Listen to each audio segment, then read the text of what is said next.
Une jeune fille prénommée Teresa Stamper, à qui tout souriait, voit sa vie se dégrader peu à peu suite à de nombreux incidents.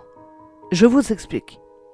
Dès l'âge de 8 ans, Teresa commence à entendre des bruits inusités dans sa chambre la nuit, qui vont s'étendre très rapidement à toute la maison. Elle explique ce qu'elle vit à ses parents, mais ceux-ci pensent qu'elle est simplement fatiguée. Elle n'y prête guère attention.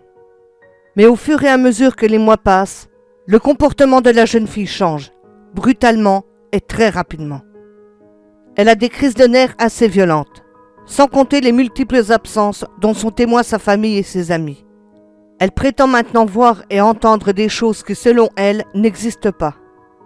Elle voit des ombres et des choses se déplacer du coin de l'œil, entend des voix et toutes sortes de bruits étranges.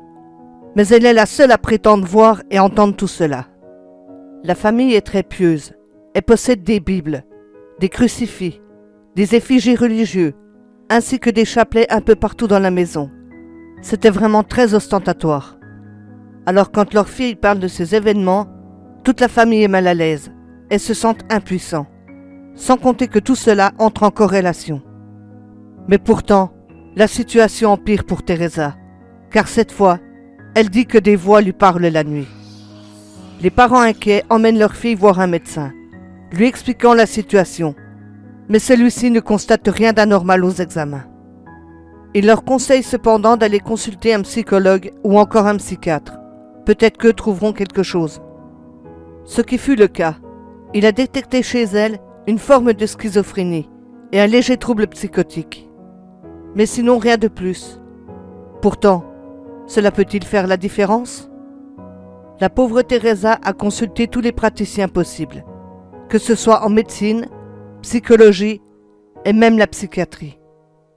Mais personne n'a été en mesure de poser un diagnostic fiable et correct sur ces fameuses crises, mis à part la schizophrénie et le trouble psychotique. Mais ça n'explique pas tout. Bien sûr, des traitements lui ont été prescrits, mais son état s'aggravait de jour en jour. Maintenant, elle prétend que les voix lui demandent de tuer sa famille et qu'elle devait agir vite, car ceux-ci voulaient l'éliminer. Sans compter qu'elle ne veut plus aller à l'église. Pire, elle a carrément une aversion totale envers tous les objets religieux. La famille désemparée laisse de côté les hommes en blanc pour se tourner vers ceux en noir, à savoir les prêtres, le curé et tout ce qui se rattache à la religion. Les parents font de même qu'avec les médecins. Ils leur détaillent tous les problèmes à quoi la jeune fille est confrontée. Ceux-ci sont à la fois confus et méfiants. Ils gardent cependant en tête l'aspect psychologique de l'enfant, mais l'Église leur propose malgré tout son aide. Mais les choses s'enchaînent très vite à la maison, car les parents se retrouvent eux-mêmes aussi confrontés à des phénomènes dits paranormaux. Il n'y a pas de protocole pour ce genre de choses. Comment s'y préparer? Et pourquoi? Maintenant, après quelques mois de plus, leurs familles et amis ont été témoins de certaines anomalies dans la maison. Les gens commencent à en parler un peu partout. L'Église demande au Vatican la permission de pratiquer un exorcisme sur Teresa, car visiblement, elle serait la cible d'un démon. Ce fut accepté après enquête, mais un prêtre exorciste fera lui-même le rituel. Le curé de l'Église l'assistera dans sa tâche. Quelques jours plus tard, le premier exorcisme d'une longue série sera pratiqué sur Teresa, mais ceux-ci seront gardés sous silence. Cette fois, au vu des circonstances alarmantes, il ne fait plus aucun doute qu'elle a en proie à un démon puissant. Mais quelques mois plus tard, pendant la nuit, Teresa entend une voix lui dire « Tue-les maintenant, tue-les tous !» Elle se retrouve dans une transe profonde. Elle ne contrôle plus ni ses propres pensées, ni même ses gestes. Elle va dans la cuisine, prend un énorme couteau, puis se dirige vers la chambre parentale. Teresa ouvre la porte, puis égorge ses parents dans leur sommeil. Ensuite, elle trace avec le couteau une croix inversée sur leur corps. Elle continue son périple macabre. L'une de ses sœurs est allée aux toilettes. Elle fut à son tour égorgée. Une croix inversée est aussi tracée sur son dos. Elle va dans la chambre de son autre sœur, puis l'égorge aussi. Elle fait de même avec son petit frère de seulement 4 ans. Le lendemain matin, une voisine trouvant suspect que les volets ne soient pas ouverts, frappe à la porte. Mais personne ne répond. La femme ressent un mauvais pressentiment. Elle décide de ressortir, puis de prévenir son mari qui l'accompagne. Ils entrent dans la maison, où règne un silence morbide. Tout y est calme, est d'un noir profond. Il y fait froid. Le sentiment qui les traverse est celui d'une maison sans âme, sans vie.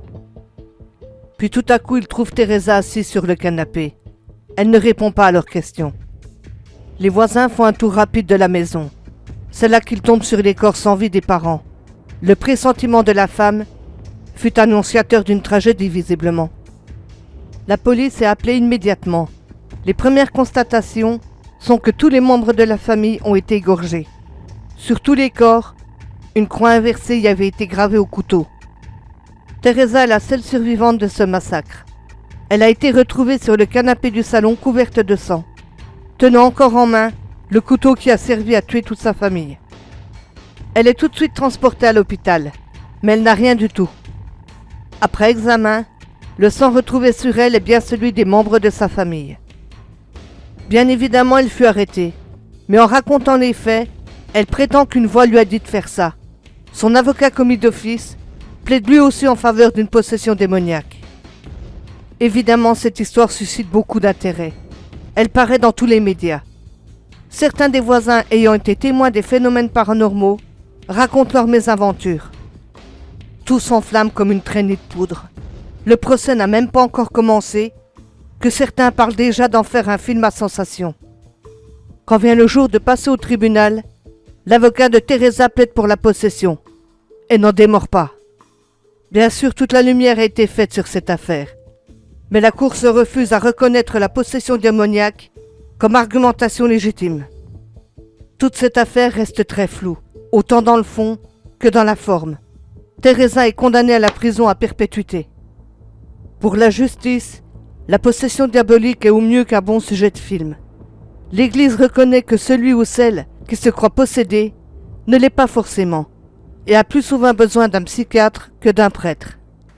Malgré tout, le Vatican multiplie sans cesse le nombre de ses prêtres exorcistes. L'exorcisme se veut un rituel discret.